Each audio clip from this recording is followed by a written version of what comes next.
Welcome to episode 5 of the Breeders' Cup Rundown Show. Well, we've made it. We are here at Keeneland and the build-up starts right now. This place is sensational and I've only just got here, but I already can't wait for racing to begin. Now, as you can see, we are right next to the track, and one of the trainers who will have lots of horses running in the Breeders' Cup is Mr. Todd Pletcher, and we caught up with his assistant trainer, Amelia Green, about their contenders. The Breeders' Cup's special because it brings all these countries together, so you know you're competing with the world's best horses at the distance your horse is running at. So obviously when you win one of those races, you like to think you've competed against the best in the world. But it's nice to get the Breeders' Cup back here this year and have fans and a crowd, as opposed to 2020 where obviously it was COVID, nobody could come. And it's nice that the farms are 5 minutes down the road, so say after the Breeders' Cup, we have Happy Saver and Life is Good retiring, and they'll get on a van and literally go 5 minutes down the road and that'll be their new careers. Annapolis won the Shadwell Mile. It is Annapolis in front. It is Annapolis to win. First time against older horses, and yeah, he showed them it doesn't matter being a 3-year-old running against the older boys. He's a big boy now. We were obviously very confident going into that race. He's always trained good and he's always ran good. I think as long as he finished respectably in that race, the plan was the Breeders' Cup, but obviously it's nice to win a win and you're in and know that you don't have to worry about fees, and he automatically has a spot no matter who else enters in that race. But he's a very professional horse. Wherever you take him, he's very easy to be around, very easy to gallop. He takes everything in his stride and a new track doesn't seem to faze him or bother him. He's not a horse that spooks or looks at things, so he took it in his stride. This is Forte. He won the Breeders' Futurity Win and You're In race for the Juvenile. And they're off. He's always been a very impressive horse. He's always, the way he trains in the morning, he acts and trains like distance was never going to be an issue, and the further you go, the better he will go. Loggins and Forte and Loggins, and it is Forte! And luckily, so far, he's proved that he not needs more distance, but he definitely appreciates more distance. And yeah, he can go 2 turns. To be a 2-year-old in October and already be a 2-time Grade 1 winner, that's a pretty big feat in itself. We're fully aware he's going to develop into a really nice 3-year-old, so next year is obviously a big goal in what he does next year, and everyone wants a Derby horse. But while he's doing well and running well, you're obviously going to aim for the Breeders' Cup, and if you can get them to the Breeders' Cup, then why not? Malathat, she's just an absolute angel. Everyone in the barn loves her. She's just sweet as can be. You could stand here all day. She's never going to bite you. She's not got a mean bone in her body. She loves people, loves her job. She's just a pleasure to be around in every way.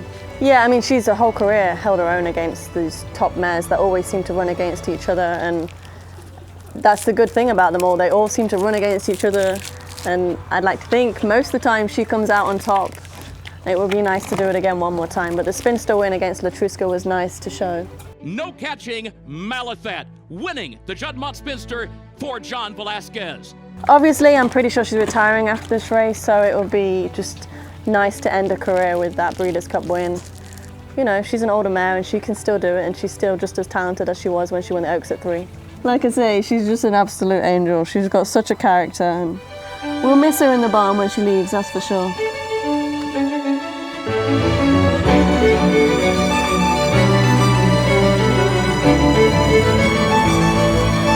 Obviously, I feel very lucky to be able to ride these horses every day. They're extremely talented horses, and yeah, I don't take it for granted at all. You feel very proud when they run good and when they're showing themselves on the biggest stage.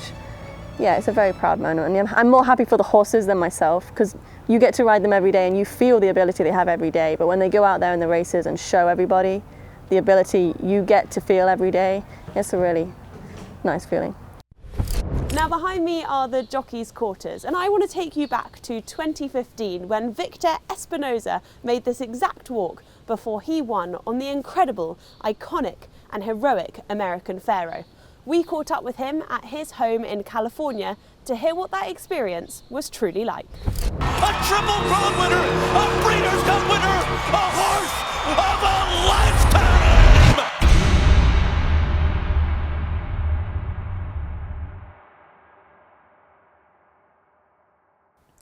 I rode a lot of amazing horses, but American Pharoah is one of the top horses that I ever owned. I mean, you can't take anything away from the horse. With a good horse like American Pharoah is not coming along very often.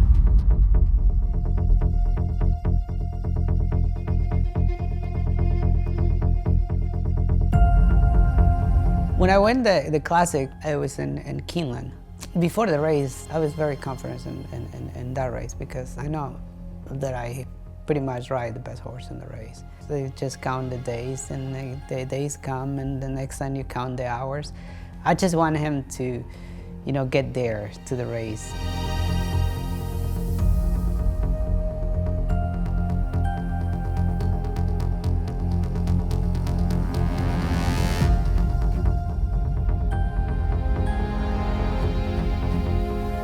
By the time it gets to the race, that we're here now, and this is it. Especially when I was in the paddock. When I saw him just walking in the paddock, outstanding. He looks amazing. It's just no way that this horse is gonna get beat. With a call of the Breeders' Cup Classic, here's Larry Colmus. They're off in the Breeders' Cup Classic. He's going for the Breeders' Cup Classic. It's not just any race, right? And have that much confidence in the horse. It's kind of hard to explain that feeling as a jockey, because I know when he has that power and the accelerator is so quick, it's like a wave, like it goes through you like nothing. As they head for the far turn, American Pharoah's lead is 1.5 lengths. And now Victor Espinoza starts to pump on him and says, "Let's go." And when they get to that speed, there's no way, like I said, any other horses that got near him, impossible for it to keep up with him. He's got a 6-length lead as they come to the wire. A Triple Crown winner, a Breeders' Cup winner, a horse of a lifetime. American Pharoah has won the Breeders' Cup Classic. American Pharoah, his legacy as one of racing's all-time greats, is assured with a dominating victory in the Breeders' Cup Classic. Wow. Thank you, Victor. Perfect. Thank you, Victor. That was amazing. That was amazing. Well, what an incredible horse he was, but let's take it back to present day and welcome to the post-position draw.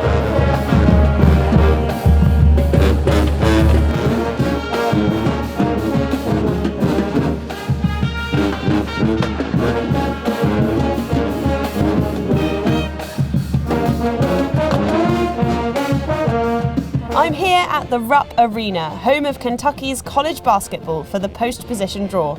Let's see who is dealt a good hand in the quest for a Breeders' Cup trophy.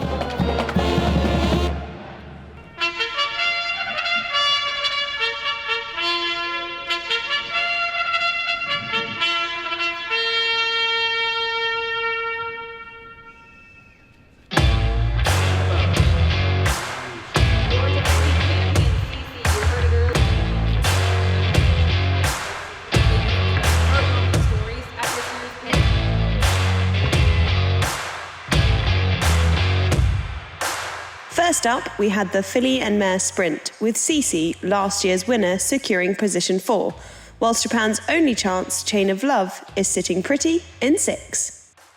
Then we have the Turf Sprint, with Highfield Princess, who we heard all about in a previous episode, securing position 6, and will face a stiff test against the likes of Golden Pal, bidding to pick up his 3rd Breeders' Cup trophy.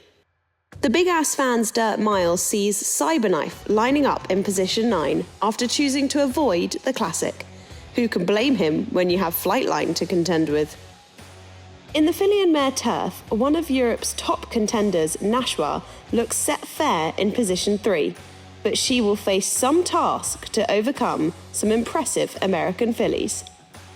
The Breeders' Cup Sprint sees the multiple Group 1 winning Jackie's Warrior drawn awkwardly wide, which might just open the door for American Thoroughbred American Theorem. That looks like an interesting race. A full field for the FanDuel Mile sees 2021 Breeders' Cup Juvenile Turf winner Modern Games looking to go back-to-back at the World Championships. But the likes of Kinross and Regal Glory might just have something to say. Off the back of a shock in last year's distaff, will we see a long shot winner this year, or will Nest prove too powerful out of position 6? The penultimate race of the weekend, the Breeders' Cup Turf, well, for me this is anyone's race, but Warlike Goddess coming out of position 2 looks promising. Will this draw play a part for anyone? Finally, the Breeders' Cup Classic. Position 4 for Flightline. He has to win this race, doesn't he? Well, Epicenter and Life is Good are certain not to go down without a fight. This is looking incredibly exciting. Well, what a first day for me here at the Breeders' Cup. It really is a hub of activity and the racing hasn't even started yet. The draw is complete and I'm wondering who's coming away the happiest and who might be rethinking their strategy. I'm really looking forward to the rest of the week building up to the championships, and if you want to follow me on the build up, then we're going to have a special episode later on in the week with lots of behind the scenes and a show around Keeneland, as well as lots of familiar faces. But as ever, you can always head to our website breederscup.com/challenge for any information leading up ahead of race day. See you next time.